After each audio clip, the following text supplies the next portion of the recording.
Hi everyone, it's Matt Diener from Screen Producers Australia here. Look, these are unusual circumstances. The word unprecedented has been used so many times. In an unusual circumstance, I'm here with the fantastic guys from Tribal Apes here at Fox Studios, and we're going to be using this as a base for communicating out to people what is happening, because one of the challenges in a world in which we have lockdown is that information is hard to come by. It's our regular patterns of communicating with each other and with you have changed overnight, and the speed at which we're all trying to operate in what is a completely new world is different. So we're trying something different as well, and it's going to be here that we're going to try to do daily, if we can, updates, conversations with people to keep everyone in the loop as best we can about what's going on. So what do we know? A couple of weeks ago, the broader economy and industries shut it down, as did our screen industry for the most part. And I say for the most part because, and good on them, there are many productions, I wouldn't say hundreds, but quite a number of productions that we're keen to talk about as well that are continuing on. Animation is in a better position than many other productions, and I know of a number of businesses that are operating all remotely. Some documentary production is continuing, more guerrilla crews are operating, but for the most part the tragic situation for our industry is that now over 84 productions that we've recorded on our survey have shut down. So that means thousands of people are out of work. Businesses are under a huge amount of pressure. Some have already figuring that they have to close down, and a huge pipeline of work that was in train has been stalled. And this isn't just unique to us, it's happened across the world. So we are in damage control and trying to keep our industry alive as best we can. The challenge for us is that we are in an industry that needs to be proximate to each other. We work in teams.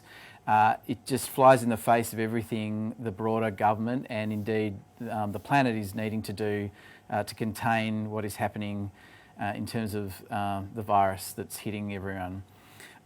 I want to talk a bit about what SPA's doing through this period and what other industries are doing through this period and how we're working with people, and give people a sense of, I suppose, input around that and information as best we can. First up, the SPA office is pretty much shut down. We've got, that means though it's still working, but it's working in people's homes. And that sets up a challenge for a really small team of very dedicated people who are working for you, specifically our members, but indeed our members care about a broader industry, so we're all working for the one goal. Our team is working very hard to keep all of the options and opportunities for the industry going. And to that end, it's always a strain if you are in a situation where you've shut down your business in different ways or have got it operating across multiple locations. It's a really hard task, but we're doing our best to make sure that the workflow happens. And if anyone wants to talk to us about how we're doing that, we're using Microsoft Teams. We've got a morning and an afternoon, evening check-in video call. We are trying to keep a routine around our lives as best we can, and I'd encourage you all to do the same thing, because that has been the sanity that's kept us going as a small group of people.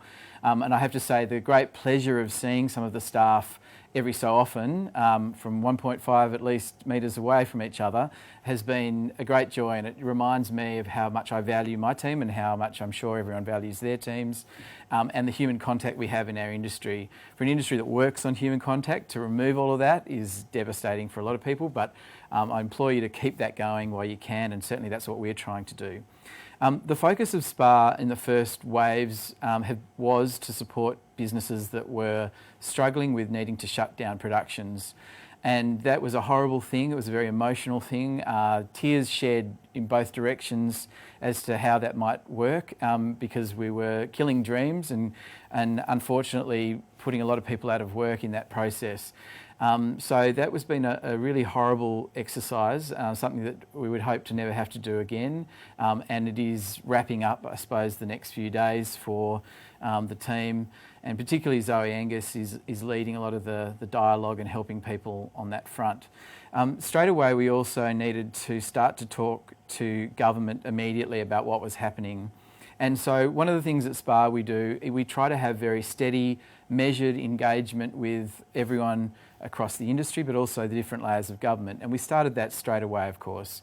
And we sent into government our own specific recommendations, but also worked with the major guild and union bodies, the ADG and the AWG and the MEAA, to come up with a linked overarching plan that we can then build on for onwards.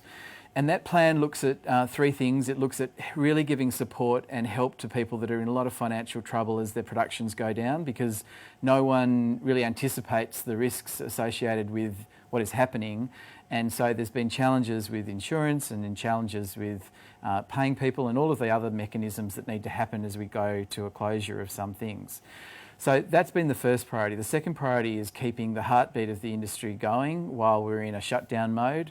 And to that end, we have been having weekly calls, which will change in the future, but with all the agencies and with parts of government to talk about how we need to redivert energy that is in terms of what would otherwise be spent by agencies or the offset into productions and businesses so that we can keep everything going as on a low burn. We call it the pilot program, or a pilot light, or a low simmer. It's as many things as we can get going and keep going through this period, which may last, as we know, up to 6 months. So the challenge there is making sure that there's productive work for people. I had a good chance to talk to Graham last week, and he was talking about supercharging development, which is good for some parts of industry. And we've also been looking to strategies that are sector specific as well, and all these are sector specific, about how we might enhance the measures that are intervening with the sector at the moment so that we can go from 0 to 100 quite quickly. And that looks at everything from increased offset levels to more money for agencies to do various things. Our key thing was to get that message of concern and harm out, and some key measures that we need to look at straight away to government. So we did that by putting out those sort of three areas: help productions in trouble, keep the industry going, let's get a build-up happening afterwards. And we also looked at what the government was doing across the economy and gave some advice about sole traders and single businesses that weren't being captured by original measures, and have been working with a number of our broader relationships to inform them about our sector. That includes the Chamber of Small Business and other bodies that we have working relationships with, so that they can feed into the broader economic measures that will benefit our sector. So they've been the major two quick things. Keeping the industry connected and together, and so that we're all going to government in a unified way, is pretty important. And what we've been doing now has been to ask our membership and individuals to come to us with very specific ideas that are about what we can be doing to enhance the specific recommendations, so that we've got real clear thinking when we go into the agencies, when we go into government, about what exactly we're asking for. And the challenge is, I think a lot of people aren't quite sure yet, and indeed that means that we aren't quite sure, because if people aren't sure, we all don't know. But we are trying to work and activate people to try to come to conclusions around those things. And it's already working in the sense that our dialogue with agencies has already led to quite a number of initiatives being formed. I won't go into them all here, but they're all going to be on our website. We have a link to a whole summary of exercises that are happening across our industry to deal with this, and so I would recommend you go there. But part of this is about a dialogue and indeed information and advocacy about the sector to activate our agencies first and foremost.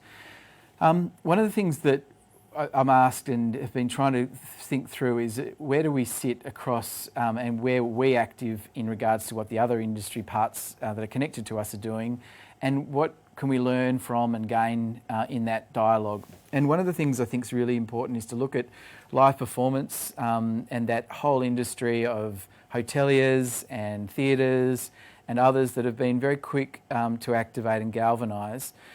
We already have quite a united industry through the Make It Australian campaign structures and working with the broader guilds around a number of things.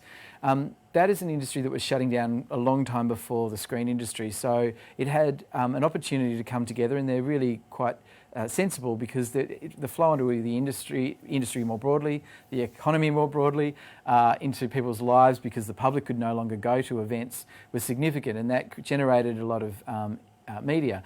And we have been interested in that and making sure that we're working with our friends and colleagues in that industry to ensure that screen is added to the picture when it comes to arts and entertainment and culture.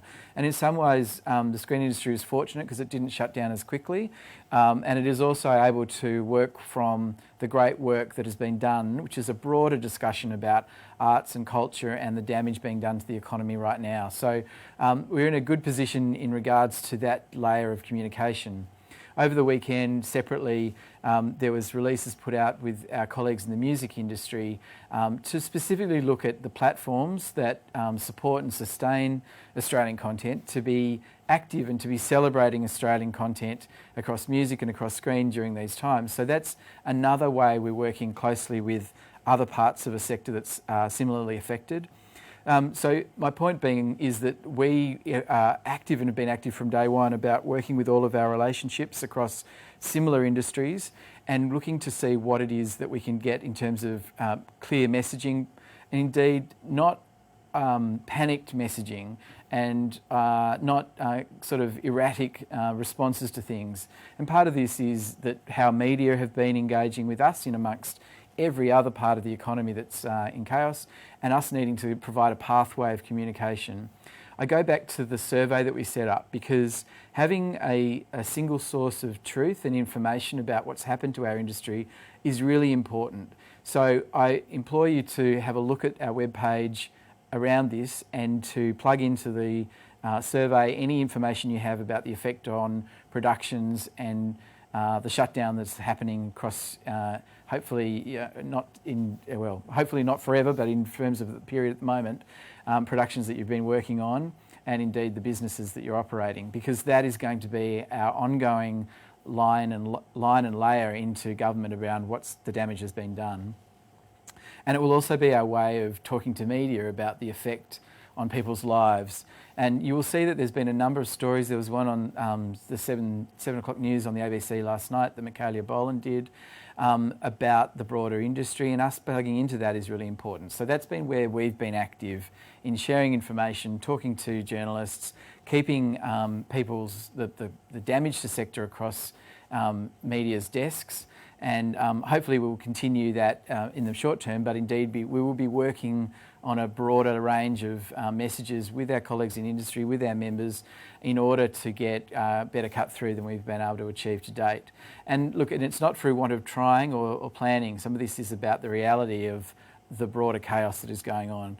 And I say that because I've seen the stress on people, and I've seen the communication, and I'd ask you all to be kind and be careful with each other in the relationships that you look after, because we will get out of this. There is light at the end of the tunnel. There will be damage being done. There will be businesses that can't function in this space, and there will be people that are unemployed. But we need to be working together to do that, and we need to be considerate and calm about the way in which we approach these things. So that is really what we are working to do, and being steady as she goes in many parts of what we are doing, so that we can resume business as best we can once things get back to normal.